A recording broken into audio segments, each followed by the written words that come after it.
So thank you for joining us, everyone. We're thrilled to have you here for our Husky Financial Fitness event hosted by our Young Alumni Advisory Board. So for those of you that don't know, our board members basically reach out to their networks, find out what are some important topics that our alumni whole universe, not just our younger demographic, but any alumni are interested in learning more about.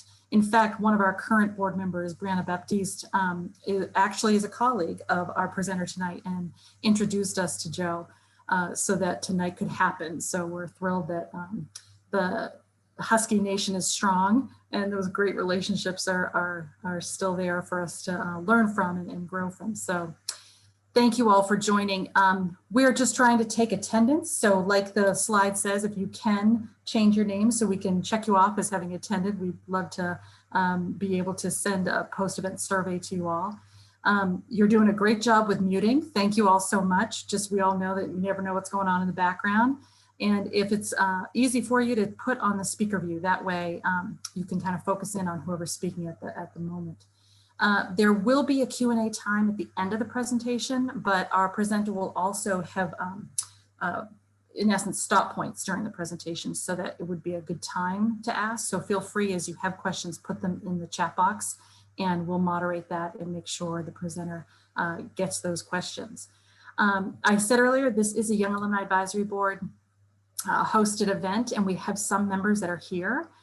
If you would like to give your ideas, your thoughts about how tonight goes, as well as maybe some other topics you'd like to have an event around, feel free to look at the chat, because our presenter has already put his contact information, which is great. So if you have questions afterwards, you can feel free to reach out.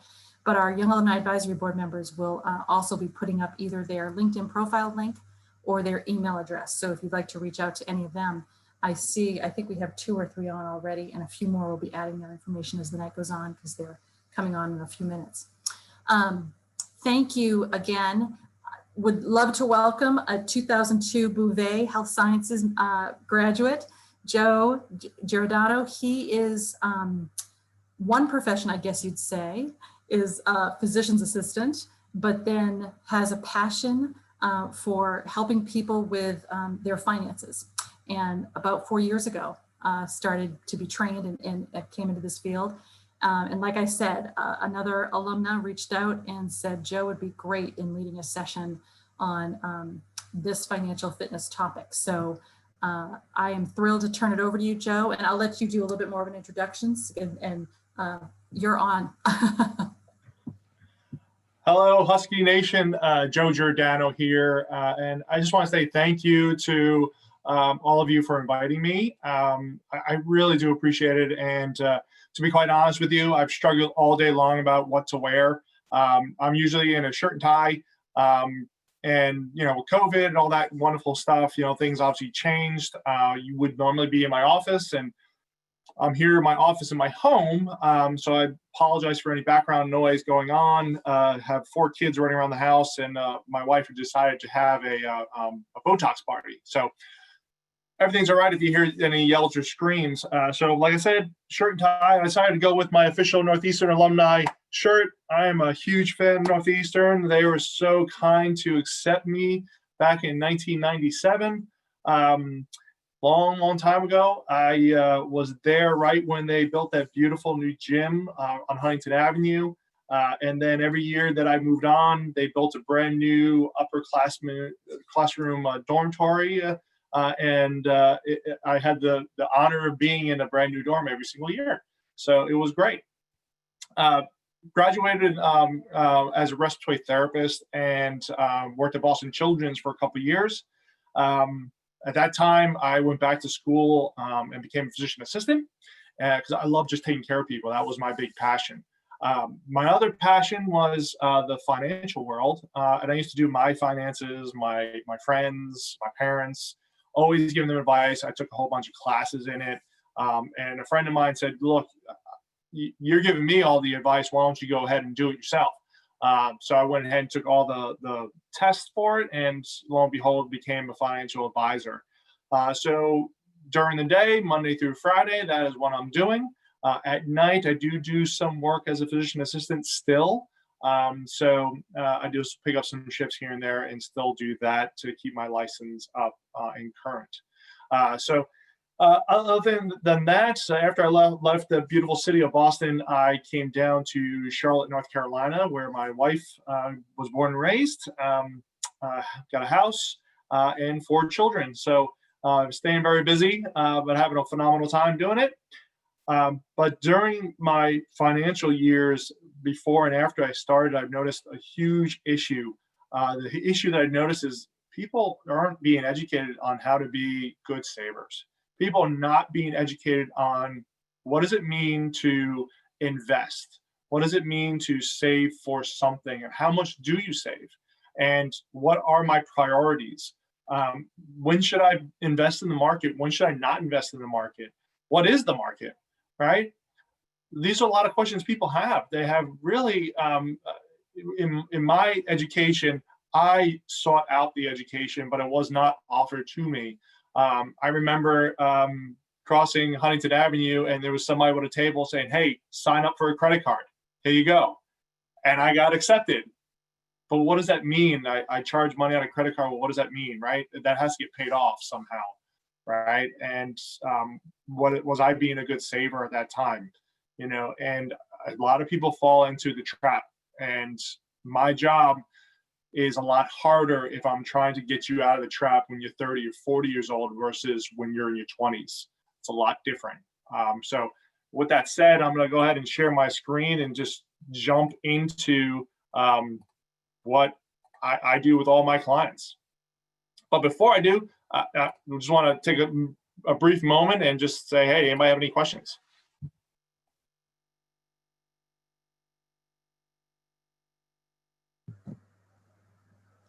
I don't see any yet, Joe, in the chat. I will just make a quick announcement that this is being recorded. I meant to say that earlier. Just to make, I think that officially we have to make sure that is declared. If anything pops up though, I'll let you know, but I think we're good right now. Awesome, I appreciate that. When I speak with younger individuals as well as all the way up through the years, I always ask them, are you being financially fit? Are you financially fit? And that has different meanings to different people because everybody's a little bit different, right? Financial fitness from one person is completely different than the other because everybody has their different goals. And it's good to have those goals and it's good to have them written down, maybe up on a board so you can see them every day, something you want to achieve. So having those is very important. But are you financially fit? So, I guess that's the question. Are you? Right? Let's just think about that, right? Everybody raise your hand if you are, if you're not, right? I'm financially fit, right? But I know a lot of people who are not. So what does it mean to be financially fit? And, what is going on? What are some concerns people have when it comes to financial fitness? A lot of people think about is, a lot of different things. You see over the years how this has kind of changed and has gone up over the years. So global volatility in the world. So you see it a lot more now in the news. The news is constantly out there about stock market swings up and down, up and down. What does it mean? Inverse curves. And it's just to drive you batty, to be honest with you. What happens with, changing job markets, what does that mean? And something that's really been on the forefront lately is really student debt. What does that mean? How does that impact your financial world, right? So these are a lot of things that kind of come up in my conversations when working with my clients or prospective clients. So really what I like to talk about here is, your financial concerns, what phases of saving should you be focused on in different ages, financial lessons learned and kind of action ideas. So top concerns that, studies have shown over the years, some of the top concerns is, how are we paying for school or paying down your student loans? So they surveyed out of millennials throughout our wonderful country here, 55% of the millennials this is their main top concern. How am I going to pay off my student loans, right? And I see a range. I met with somebody today that has a student loan of only $25,000. I've seen it all the way up to $150,000, $200,000. So you just imagine coming out of school, now you start work, and all of a sudden now they start asking for how are you paying off those student loans. So this is quite a concern for a lot of people. Next one is concerns about meeting day-to-day expenses, right?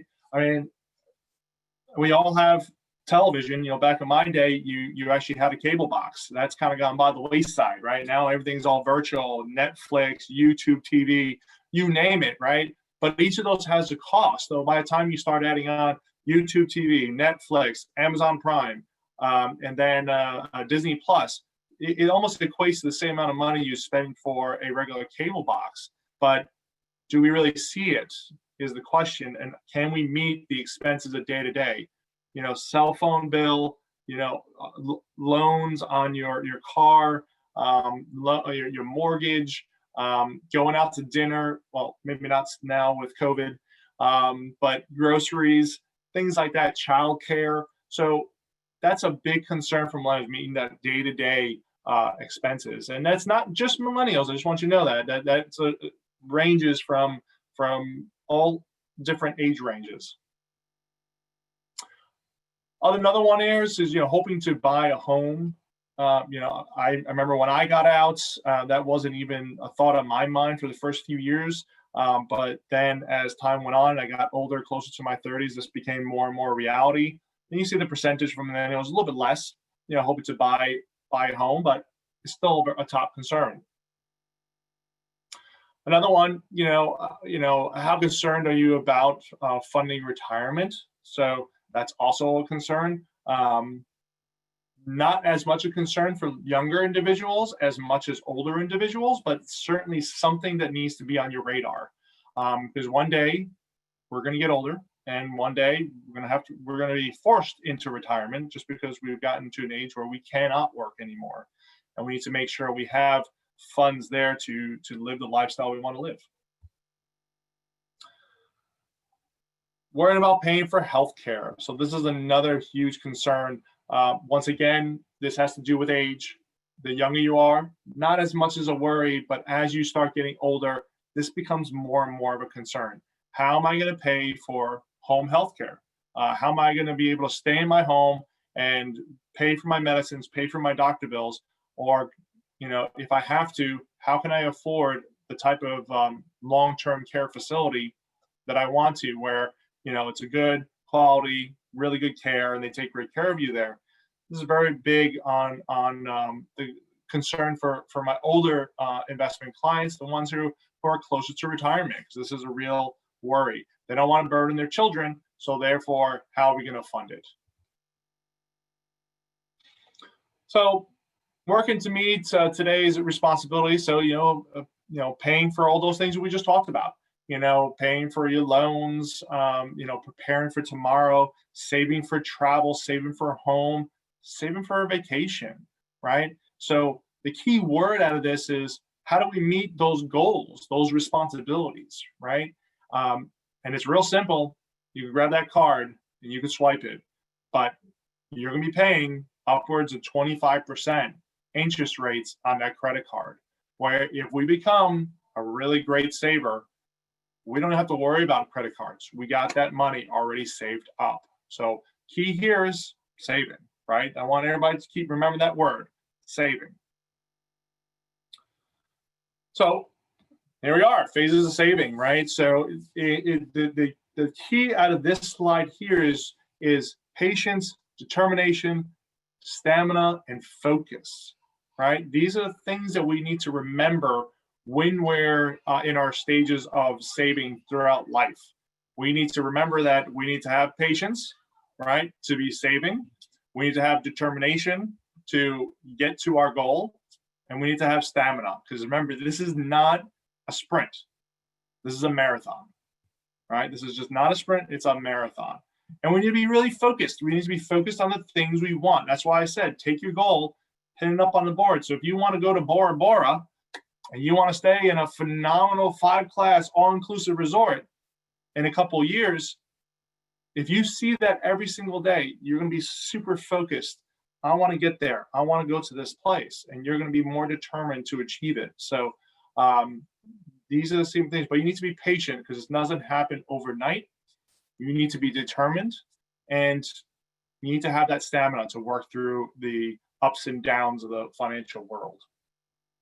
I'm going to pause there for a minute. Anybody have any questions? There's just a whole bunch of stuff I just threw out there.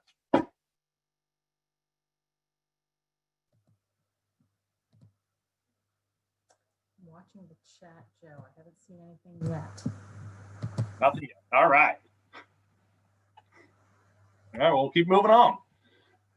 So for a lot of our young people, right, who are on this call, this is kind of, in your 20s to 30s, is you're really getting out of the starting blocks. So you're graduating college, or you might be even in college, but you may be working in college, right? Or you're out and you're getting, oh, yep. Can I interrupt you real quick? Sorry, they came in just as you started. I'm not sure, Diana, if I'm saying this right. I'm hoping for a breakdown how to determine in saving. I'm not sure how to read that. So if you retype that, Rachel, how do you prioritize what to save for first? That's a great question. So it really depends on, what is your main goal? When are we needing that money? So for my people who, want to take a trip someplace in a year, well, that's the priority, right? The time frame from which you need to use the money for. And that's why I always ask, when you want to buy your first home, 2 to 3 years. Okay, great. What else is happening between those 2 and 3 years? Anything else going on that we need to know about, right? And then I ask you, how important is it to you that you achieve that goal within that time frame? If it is a high importance, then yes, we need to put a majority of the savings towards that goal. And then Diana clarified it was much more of a comment than an actual question. She's hoping to learn how to be determined to save. We are certainly. Oh, go ahead. We are going to be getting to that, and that's just a little bit further on in the discussion. So yes, we are getting that way. And I think an example she might have had was, should you pay off debts, for example, your student loans, before major saving? So again, Joe, I think you're going to get to that. Absolutely, yes. So getting out of your starting block here, I think this here is important for, like I said, our younger ones on the call. I say younger ones because I'm old. So 20 to 30 years old, you're getting out of that starting block. You're starting your life. You're getting your first time jobs, and you're off and running. So this is a time that we really need to start focusing on saving, right? And this next chart here is a really good example. When you're 25 years old, approximately how much you should save in 25 years monthly is around $381 a month, approximately. Okay? So, and you can see now this here is to achieve $1 million in savings by the age of 65. So let's clarify that. If you want to save up $1 million by the age of 65, and you started saving at the age of 25 years old, now, reading the fine print down here, we're getting compounded interest at about approximately an average of 7%. So this money's invested. You start saving $381 at the age of 25 per month. You will achieve $1 million by the age of 65. Look what happens if you don't start saving until you reach the age of 35 years old. That number astronomically goes up. Now, if you want to get into the realm that I'm in, well, I'm not quite there yet. Almost there, about 3 years away. If you wait to 45, you need to be saving approximately almost $2,000 a month in order to achieve $1 million by the age of 65. Okay? Now, just fast forward to 55 years old. So that's how much you need to be saving per month, getting a return of 7% in order to reach that $1 million marker. So the takeaway from this slide is we need to start saving early and start systematically saving. And what does that mean systematically? We're going to be getting into that. So once again, this is an example of different places where you put money into for investing. You could put it into a taxable account, meaning every year that money is invested, it's going to get taxed. Uncle Sam likes to tax us. There's no way around it. Or you could put into a tax deferred account. So everybody heard of these, right? You probably heard of them. 401k, traditional IRAs, simple IRA, a SEP IRA. These are all tax deferred accounts, meaning money going into them has never been taxed. The growth of those accounts have never been taxed. You get taxed at the end when you pull the money out, okay? So in the beginning, it really doesn't really mean much. They're pretty much almost equal to each other. If not, your taxable account that gets taxed every year is actually doing a little bit better. It's not until year 25 that you start seeing that they've evened out. And then as we move down the pathway, you can actually see that the tax deferred account is actually doing a lot better than the taxable account because those taxes are deferred. Okay, so those are your employers giving you 401ks that are giving you matches to the 401ks. This is important. We were getting into that. So so basically start early. Don't wait. That's the worst mistake you can make, is to wait. So you want to start systematically doing it. Just automatic. So your employer is going to ask you, do you want to enroll to your 401k? The answer is yes, I want to enroll my 401k. They will take out a percentage of your money. If you don't want to do it and you want to invest into a taxable account, the best way to do it, have that money be automatically taken out. Because if you go ahead and try to remember to do it, 9 times out of 10, you wind up forgetting, and it doesn't happen. So systematic movement of money is always the best way to do it. But starting early is key. Anybody have any questions on that? I know there's a lot said in those few little.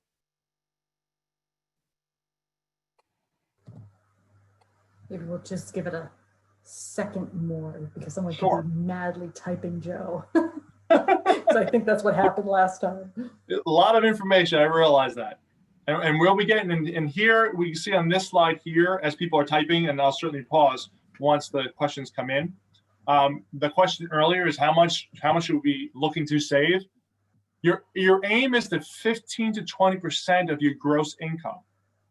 Okay, so let's just make it real easy, okay? Because we like easy math. Do it real quickly.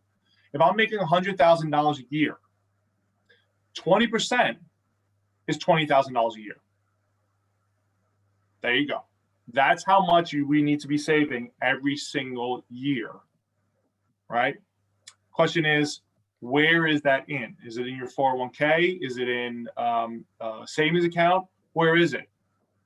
A combination of them is important. So step 2 is to set up direct deposit from your paycheck to your savings account. Once again, automatic. You don't want to see it.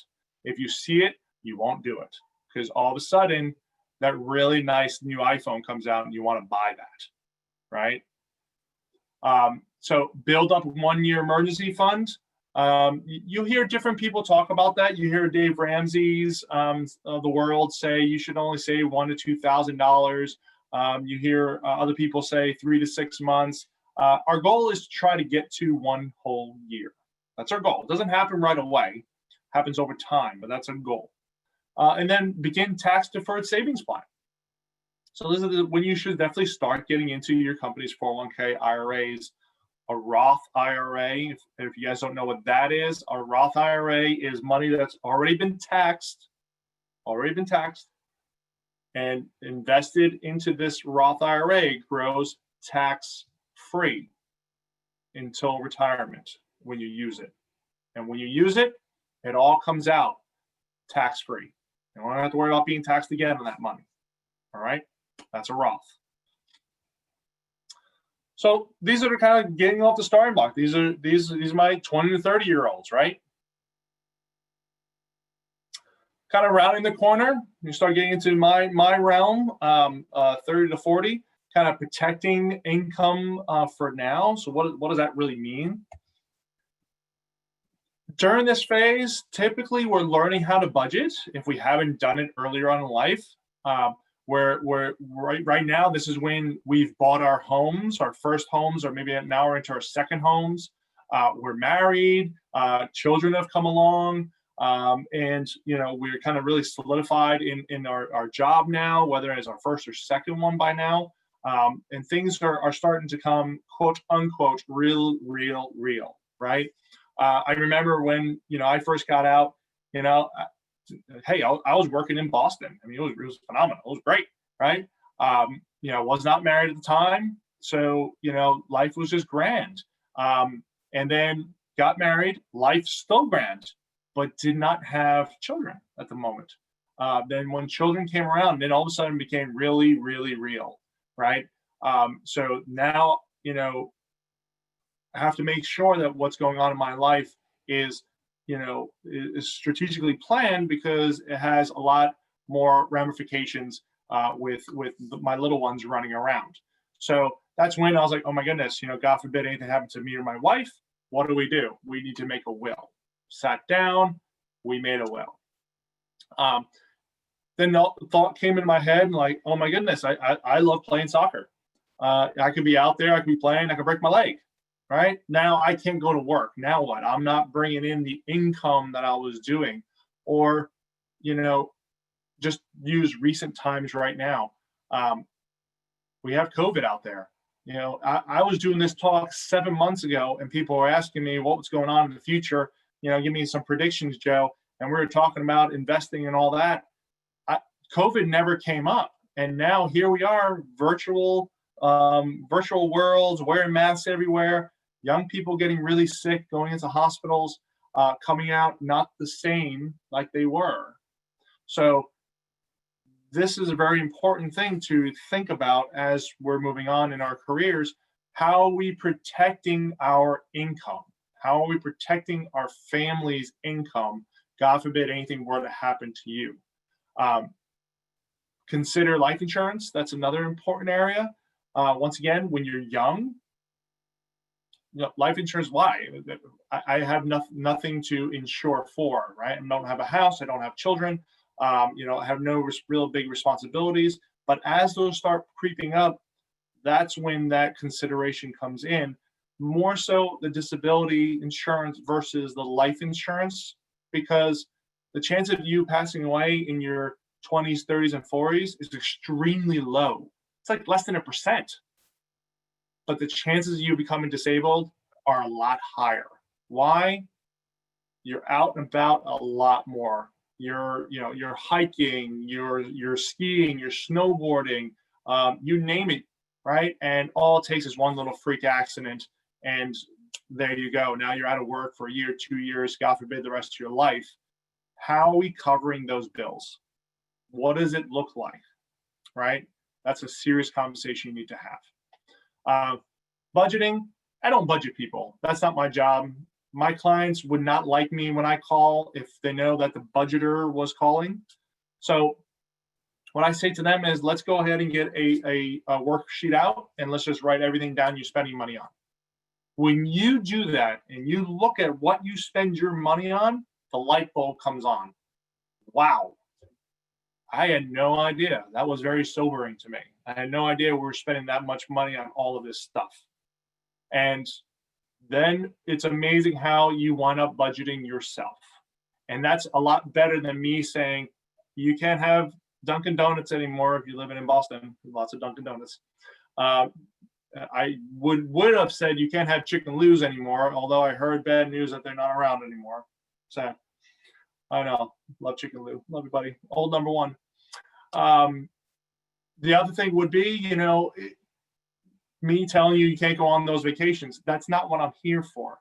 What I want you to do is take a look at it. I want you to write everything down, and you can look at it and say, oh, okay, yeah, no, I don't know why we're spending money on that, and then cross it out yourself. So that's just a better way of doing it. Coming into the home stretch, this is when you're in your 50s and 60s, preparing for income for tomorrow. So what does that really mean, income for tomorrow? So this is a time where you could really start boosting your 401k contributions, traditional IRAs, your Roth IRAs. So up until the age of 50, you could only put in pre-tax dollars of $19,500 as of today, 2020. Traditional IRA is $6,000 and Roth is also $6,000. Once you hit 50, you can boost that contribution upwards. So you could do an additional $6,500 on top of the $19,500 you're doing. For your traditional, it's an additional $1,000, and for your Roth, it's additional $1,000 on top of the $6,000. Why is this a great time to do it? This is the years that you're really solidified into your job. And by now, you're making significantly a lot more money than you were in your 30s, in your 20s, even in your 40s, right? You're making a lot more money. Your children are a lot further on in life, possibly all the way up into college. So the expenses at home, and I just rattle them off. My daughter does cheer, swim, horseback riding. My son does lacrosse, football, basketball. My other son does the same thing. And then I have a 5-year-old that's coming up the ranks that's probably going to be doing the same thing also, which is amazing how unbelievably expensive that is. So by the time they're all out of these activities, you have a lot more money coming in. So this is a perfect time to defer those taxes by putting more money into these pre-taxable accounts moving forward, getting ready for that one day that you want to retire. The other thing we need to understand, and for my clients that are my age and who are older, they remember the day when Social Security was actually going to pay out. Bad news. It doesn't look like it's going to be very much for myself, and I'm 42. So you're looking at an older age from when you can qualify to collect Social Security, and you're looking at it being a lot less than you think it was going to be. That's the unfortunate truth. My parents also had something called a pension plan.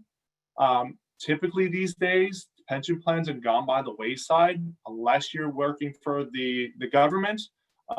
Those are pretty much the only places you really see a pension. If you do work with a company that provides a pension, that's awesome. It is phenomenal. And the other thing that they had was a 401k. So if you think about what's coming up for you and myself and younger investors, you had 3 things. Now you're really down to 1, which is your 401k. And this is what you need to rely on for income throughout your retirement days. So as an advisor, I need to put you into several different categories to help fill that void, because a 401k itself is designed to be spent down because Uncle Sam wants his money, right? This is pre-tax dollars. Uncle Sam wants the taxes. So I have to put my clients in a position where we need to have several different pots to pull money from.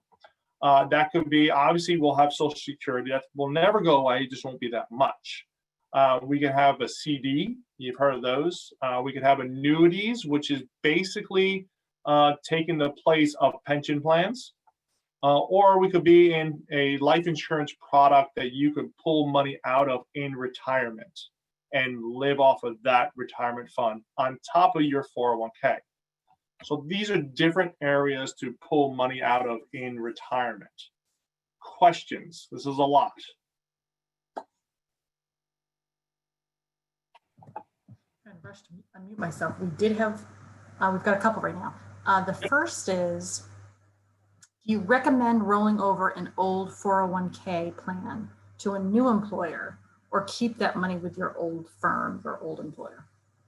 That's a great question. So I often reference, moving. So when you move from your house to a new home, do you leave your jewelry behind?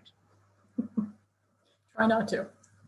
right? We don't want to. So it's the same thing with your 401k. You don't want to leave your 401k behind at someplace else where you're not there anymore. So are they? What's going on with that money? You want to bring it with you. So you do have options. Your options are, number one, you could leave it there. Do not recommend that. Option number two, you could roll it over into your new employer's 401k. Or you could roll it into a traditional IRA. Personally, I like traditional IRAs. Gives you a lot more flexibility with your money. Your investment options are a lot broader. And this way, if God forbid you ever did need it, the restrictions for obtaining that money are a lot less in a traditional IRA versus a 401k. But your options are to leave it, roll it into your new company's 401k, roll it into a traditional IRA, are your three options. Great. One more. I am 1 year short of being vested in a municipal pension. And I think in parentheses, layoff is what she has next to it. I'm in my 30s. What is your advice on moving that money into another account, like 401k, et cetera, or leave it alone? So that's a wonderful question. So if you are closer towards retirement, I would say we should roll that into a income annuity, which is the new pension. But in that situation, I would roll that into either your new company's 401k or roll it into a traditional IRA.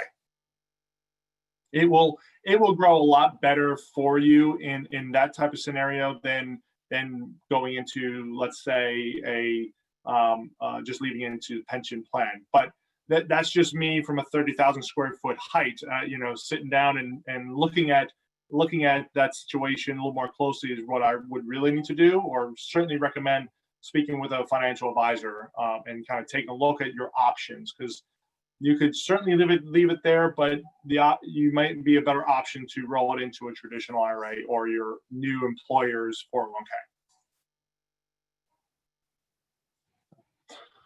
So that's this one here. Moving on. So, a lot of people want to, when they talk to me, they say, well, Joe, I want to time the market. I want to get the best investments out there, right? But I'm worried about a recession. I'm worried that the market's going to drop. And right now, in putting politics aside, everybody wants to know when the next crash is going to happen. And everybody thinks it's going to happen next month or the next month after that, or Trump gets reelected and it's going to happen that month after that.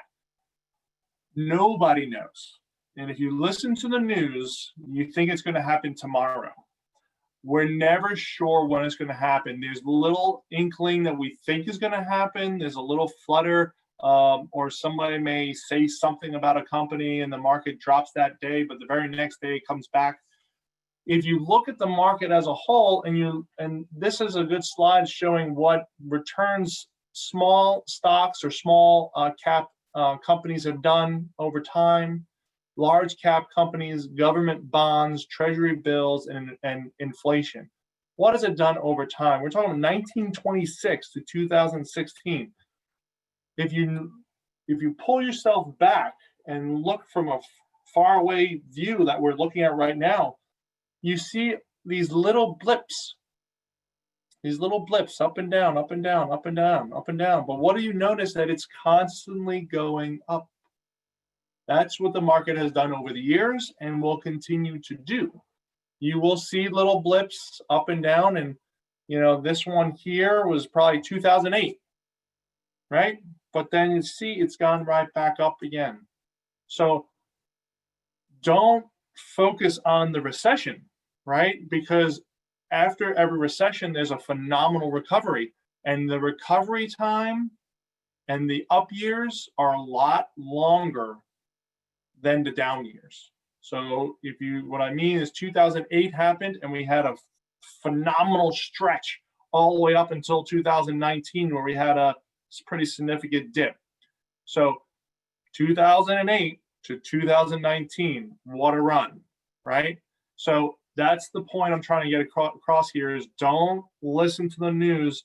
Yes, we're going to have recessions. Yes, it's going to happen. but the key is to stay invested. And this here is it. This here is kind of stay the course. This is exactly what I mean. So if you were invested 2008, so this is the big housing, bubble burst, right? That time where everybody thought they could own a house and then the very next day flip it and get, $100,000 profit. This was it. All of a sudden, we couldn't sustain that anymore and the market crashed. So many people who were planning on retiring because the market was doing so well before that were very, very highly invested in the market, taking lots of risk just before retirement. This hit and the stock went flying down, and they said, you know what, no, I'm getting out. And they did the cardinal sin of selling when the market was low. And then they said, no, I'm not going back in until I see that the market is getting better. So the people that did that, see here's the lowest part at the end of 2008, beginning of 2009. And then all of a sudden, those people sold at the worst time. And they said, I'm not going to invest again. I'm going to keep it in cash, put it in the mattress in my house and wait until the market starts turning around. Well, the market started turning around at the beginning of 2009 and continued to improve and just continued to go up. These guys missed out. And if you look at somebody who did not pull their money out and just stayed the course versus somebody who started investing 1 year later, this is the difference in the amount of money that they could have earned. This is a huge difference, these two numbers. So the point of this is stay the course. You stay the course. So the people who want to retire in 2009, if they stayed the course, their portfolios returned a lot quicker than those who pulled out and waited to put back in. So these guys here had to work a lot more years than these guys in the blue, okay? People will try to time the market. So the people who said, Joe, I want you to buy when it's low and sell when it's high, and we need to time the market. And I tell them that my crystal ball doesn't work very well. It really doesn't. So people who systematically put money in, they invested, so they're capturing all of the up markets, right? They have a better chancing of catching the up markets. So they had, over time, a higher percentage return than people who missed the 10 best days of the market. People who missed 20 best days of the market, and you can see here it keeps going on and on. So these guys here are trying to time the market, but they're missing the best days because they're hesitant or they're waiting to see if it's going to go lower, but then it goes up, or vice versa. So the key is systematically investing, and do not try to time the market because the best computers don't even do it well either. This one here is the winners and losers of the investment world. So what does that really mean? So if you were to take a mutual fund, which is a big conglomeration of businesses all in one fund, and a small cap mutual fund is a bunch of small companies in one mutual fund. Large cap is gigantic companies like Johnson & Johnson, McDonald's, all in one. You have international mutual funds. You have long-term bond mutual funds, treasury bills.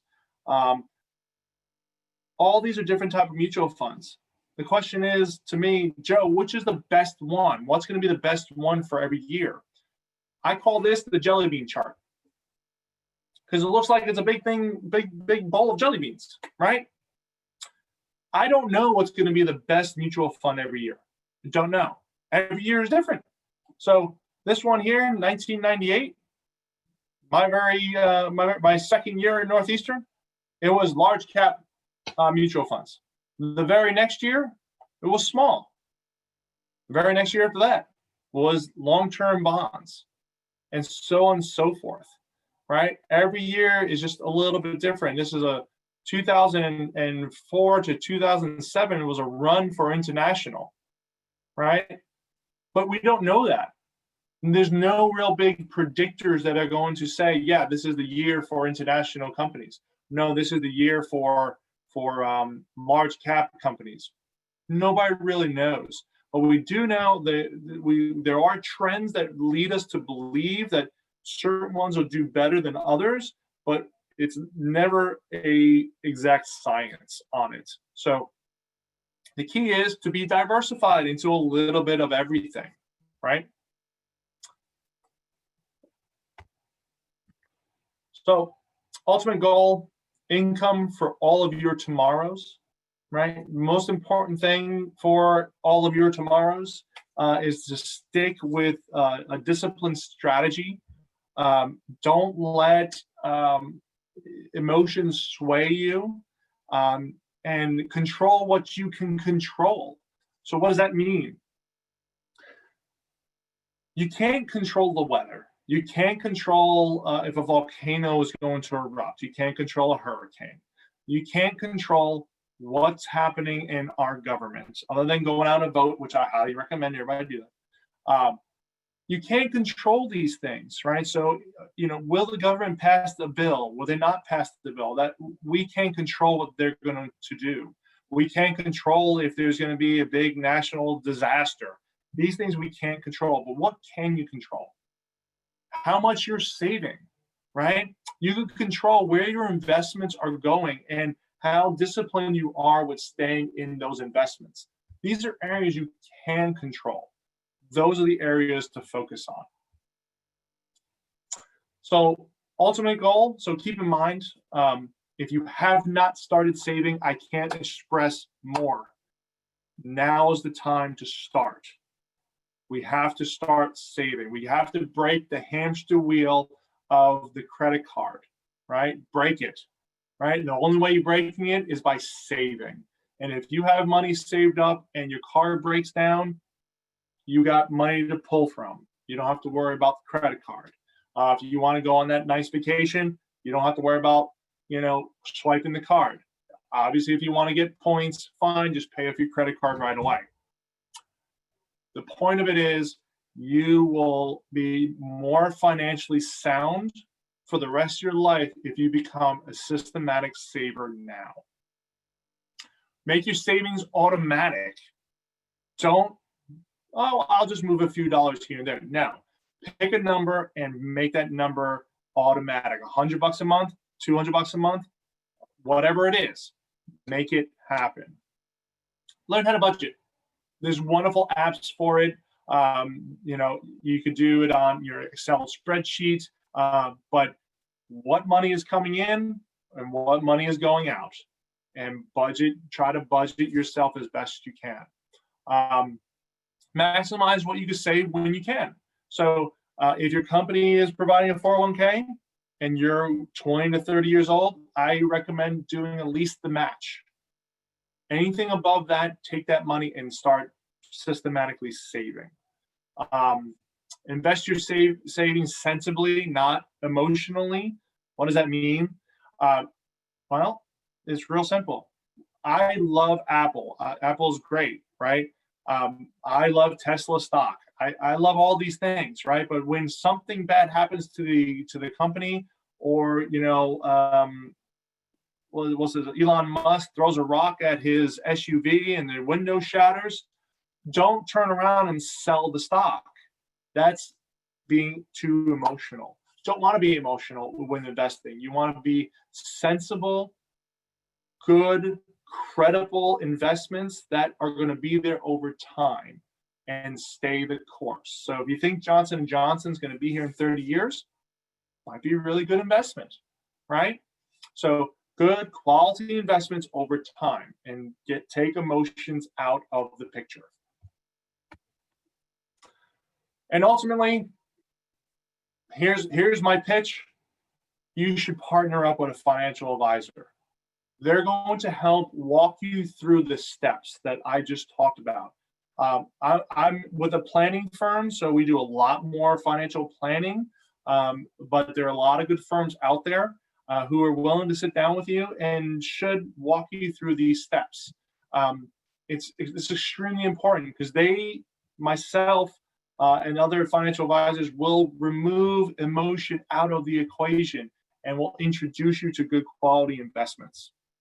One of the largest investment firms in the country, I'm sure you guys may have heard of a company called Vanguard. Anybody heard of Vanguard? Right? I heard of Vanguard. Right. So they put out a phenomenal article saying that you will actually earn 2% more on top of your investments by working with a financial advisor. Now, this should kind of raise an eyebrow for all of y'all. Vanguard is robo-ware, meaning you can go online and do it yourself. You don't need an advisor with Vanguard, right? But they came out with a study showing that if you work with a financial advisor, you will actually earn more money in the long run, 2% more on top of your investments, which means by working with an advisor, he's going to help place your investments in the appropriate areas for you and your risk factors and remove the emotion from the equation. So that's an important fact here. That's the end of my presentation. So anybody have any questions? Sorry, I had to unmute. We do. We have a couple. One is, my husband and I own a small business. I believe you could say S Corp or Scorp, with no other employees and no plans for employees. What type of account or accounts would you recommend for our retirement savings? Oh, that's an awesome question. So for you guys, you should be able to qualify for what we call a solo 401k or a SEP IRA. You could do a simple IRA, but depending on what the income for the small business is, you want to try to get as much deferrable money as possible. So certainly in that situation, I would sit down with your CPA and kind of take a look and see what's kind of coming in and out, along with your W-2s or your 1040 returns, and see what the income is and how much money we could defer for tax purposes to either a solo 401k or a SEP IRA, and then which one will be a better fit for you and your company. That's a great question. I work with a lot of small business owners like yourselves. Next question, should I continue to grow my family stock in one company, a utility, or buy into something different? That's another very good one. So, I personally don't like to have all my eggs in one basket. When you have money all in one spot, God forbid if that company ever were to go out of business, there goes all that stock. So diversification has been proven time and time again to be the best approach to build wealth. So I would recommend to certainly, now depending on the company, if you're talking about a company that's been around for a very long time, then I wouldn't sell any of that, obviously, nor would I even recommend that at this time because I don't know you very well yet. But diversification has been proven time and time again as the best approach for investing. So diversify your portfolio. You mentioned traditional IRA and 401k. Where would you say Roth IRAs fit into the picture, especially for younger people? I love Roth IRAs. Personally love them. I think they are great. It's a great addition to your retirement funds. The reason being, when you get to retirement, you have 401k or your traditional IRA. And like I said before, these are government designed to be spent down. All right. So you're going to be paying, no matter how much you pull out of it, government's going to tax you the same amount of money. And if you think, if you think about taxes right now, do you think we're going to be paying more in taxes later on in life? Chances are, the way we're printing money, yes. So there's a potential for you to spend more in retirement than you do right now. So that means more money is coming out of your 401k or traditional IRA. So what's happening to your Roth then? Well, if I'm advising you, I'm going to say, let's leave your Roth alone, right? Because that's money that's growing tax-free. So I love Roth IRAs. I think everybody should have one if you can, and put money in there because it's money that's been taxed already, growing tax-free. And then after you exhaust all of your 401k money in retirement, now you start pulling from an investment that's going to be tax-free to you every single year until that portion is completely exhausted.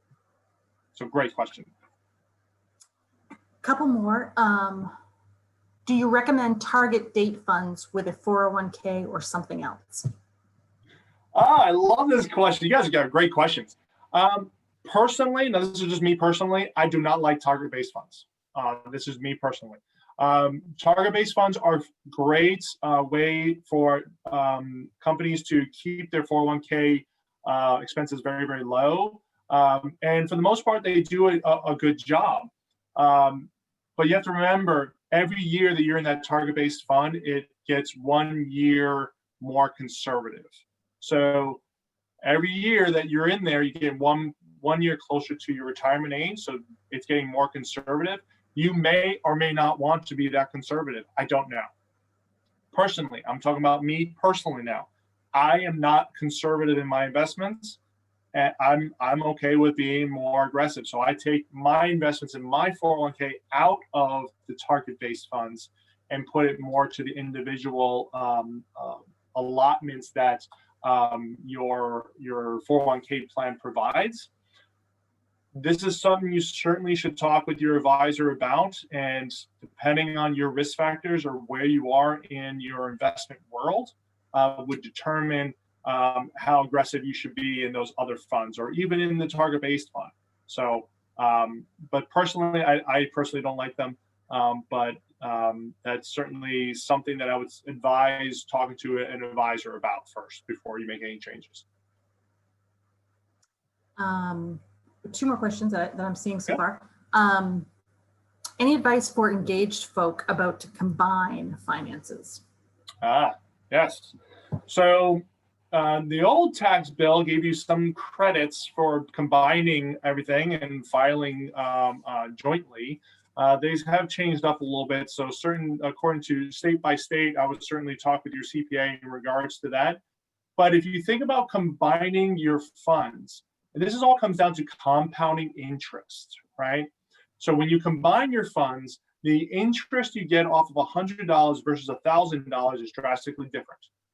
So the larger the sum of money, the better compounding interest it has. So certain combining the funds is a better way of doing it. Now, you can't combine traditional IRAs, you can't combine Roths, you can't do that. But individual investments, a joint account is a great way to go to really start building up your family's wealth by combining the investments into one account and letting your compound interest really work for you. The next question, they're looking for investment options to earn money for the short term, so not really retirement. So more like money for vacation, a second home, generating extra income. Any recommendations? Absolutely. So that's a time frame question. So if you ask me, and clients always do, Joe, I want to save up for a year. I want to go on this vacation in 1 year. I say, okay, is it definitely 1 year? And they say, yes. Okay, well, now I am looking at a money market account. I am looking at a short-term uni bond fund, something that's returning anywhere from 1% up to 2% return. The reason why I'm doing this, that money is very safe. If the market were to crash, the money might go down a little bit, not very much. If we're trying to maximize returns in that short period of time, and I put it into the market, and then all of a sudden the US is attacked the very next day, there's a potential the stock market will crash and those funds will be cut in half. That could happen the very next day we invested. That could happen the day before you need that money. And if that were to happen in that time frame, you'd be really upset with me. So depending on when you need it, depends on what type of investment I'm going with. It could be 1-year CD. It could be a money market account. It could be a short-term annuity, one to 5 year, depending. So depending on what time frame you need it and how upset you would be if the money were to be lost, I shouldn't say lost, if it were to go down in the market, how long you're willing to wait for the recovery to happen to get back to where you were. So in the short term, you have to be more conservative with the money and accept lower returns in the short term. When you start going 3 to 5 to 10 years, that's when you can be a lot more aggressive and accept a lot more and get a better return on your money. Great. And someone reminded me earlier, I think it might have been Diana, brought up the question of paying off my loans versus saving. So basically, what takes priority and how do you decide? Exactly. So the priority, and I hear this all the time, so Joe, this is crushing student loans. I want to get rid of them. I don't want you to pause your investment life because of student loans. Your student loan may be forgiven by the change of presidents. Our current president could have a stroke and wake up the next day and all of a sudden say, I want to forgive everybody's student loans. We're not sure what's going to happen in that realm. So I don't want any of you to kind of sit around waiting for that to happen, nor do I want you to take all of your extra money and throw it to your student loans. Your student loans will be there, and they're going to be something that is going to be over time. I do recommend trying to renegotiate the loans to try to get a lower interest rate on them, trying to consolidate them down. Or if you work for a nonprofit organization, sometimes they have loan forgiveness programs. Highly recommend those. But I want you to prioritize, and this is where it comes working with your financial advisor, prioritize what percentage of your income is going to your student loans. Then the other percent needs to start going to investing for your future. You need to put money to your 401k. You need to put money to the emergency fund. You need to be putting money to savings, because your life shouldn't be put on hold for 10, 15, 20 years, for however long it takes you to pay off those student loans. You need to be saving a portion of that money also. So it's a combination of the two, really. The question is, what percentage is it? And that's really individual, on an individual basis. I think the point you made earlier too of savings being automatic, it almost becomes like a habit, like brushing your teeth. You just do it. So yep. you just have to do it. Exactly. Yeah. So, for me, it's the second week of the month and the last week of the month. I got money coming out, each paycheck straight to a savings account. And my wife looks at me and says, "Oh, what are we doing with all this money?" I said, No. You can't touch it. This money is earmarked for something completely different. And when I need to put tires on my car, that's $1,000. Well, where does that money come from? I have it saved up. I say, here you go. There's $1,000. It doesn't go on a credit card, right? We want to go on a trip. Real simple. Transfer that money over. There it is. But systematically saving it every single month. Mm-hmm. And I'm sure this is a question you'll love to hear. How do I go about finding a financial advisor? Do you recommend everyone talk to a financial advisor? In the beginning of this chat, I gave you all my information. I repeated it just to make sure in case anybody came in too late. Thank you. I highly recommend myself. No, you could certainly, and I'm very honest with everybody. Speak to your friends, speak to your family. These are people who probably, your mom and dad, who probably have advisors or have worked with them in the past, and maybe willing to take you on as a client. Myself, I remember talking to the first advisor, and they said if I don't have $250,000 or more, then they're not willing to work with me. I vowed when I started never to do that. So I'm happy to work with any single person that wants to seriously look at saving money and building wealth. Myself, I'm licensed up and down the East Coast, even all the way out to California. So, I got clients all over the place. And if there's any good that came out of COVID, is a lot of people are willing to work with an advisor any place in the world now, because all of our meetings are Zoom anyway. So, I'll be more than happy to speak with you if you like. But if you want somebody that's nearby, certainly reaching out to friends or family and asking them who they would work with and who they recommend would be the way I would go about doing it. Great. That, I think, was the last question. We are a little past 7:30. So in case another question pops up, I'll just say a couple things. I did repeat your contact info, Joe. If anybody's on the call and wants Joe to reach out to you, feel free to put your email address in the chat. We obviously don't share contact information from our office. So if you would like Joe to reach out, we will share the transcript with him. So feel free to put any information in the chat. Also, I included the link to our archives, our virtual events archives link on our website. 90% of the events that we've been doing, unfortunately, during COVID, but also pre-COVID, we have housed on that webpage. So if someone tonight, gosh, they really should have listened to this talk, in the next day or two, tonight's program will be on that webpage. So you can put it, someone's asking right here for your contact info, Joe. So I'll place that. I'll just copy and paste it one more time. Thank you. Sure. And, oh, Diana, she beat me to it. Thank you. So please make sure that, actually, Diana, do you mind copying the virtual archive link again, just so people can see it? Because, and that, like I said, there have been several virtual events in the last 7 months that are housed there. So you can go and check those out. Joe, thank you so much. Really, let's just say, in a little bit of an older demographic than I think most people on this call. And there are still things for me to learn and hear again. So I appreciate your volunteering your time tonight. And really, everyone on the call, thank you for being on. We will send a post-event survey.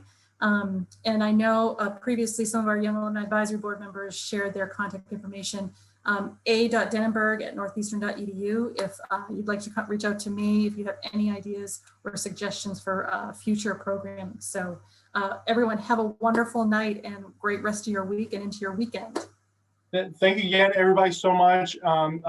Love Northeastern. Thank you so much for the opportunity. And please, all the people on here, start saving, be world-class savers, and go Huskies, and let's get another bean pot. And hopefully we can actually have students there to see it. Oh, you said it, Joe. You're getting a lot of love in the chat, by the way. Oh, man. A lot of thank yous. I'm a Husky dog through and through.